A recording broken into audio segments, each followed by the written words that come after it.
Grazie, Presidente. So, the EU solution to the war in Ukraine is more war.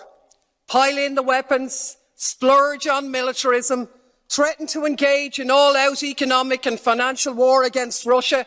So the same things you were doing already and expecting a different result. The true definition of madness.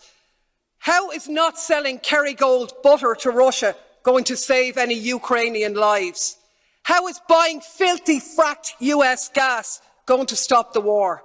They won't, of course, because nowhere have sanctions ever succeeded in ending a military assault or achieving regime change. But what they have done is unleash economic devastation, this time round which will be paid for by the people of Russia, including those out protesting against the war, and increasingly being paid for by the citizens of Europe, facing massive energy price hikes, inflation and a catastrophic decline in their living standards. Talk about shooting ourselves in the foot. And of course this moral outrage at Russia's illegal war, which has sparked this lunacy, is in sharp contrast to the lack of any such scruples in terms of the illegal US wars in Iraq or Afghanistan, which we not only didn't condemn, but we actually joined in and continue to do business with them all the way. No such scruples about Saudi Arabia's genocide in Yemen.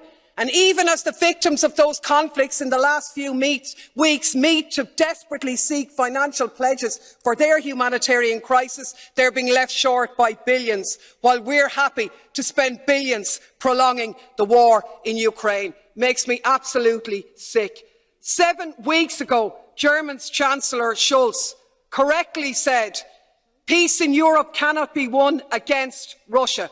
But that's exactly what we're doing. Yes, Russia bears responsibility for this conflict. Of course they do. But we cannot ignore the role of NATO. And the EU, instead of promoting peace and acting in the interests of the people of Europe, the Ukrainians, the EU citizens, and yes, the Russian citizens too, has become a tool of NATO and the military-industrial complex. What is needed is an end to the conflict, an end to militarism, a ceasefire and a negotiated settlement. We should restore our role as a diplomatic one of promoting peace. Anything else makes us complicit.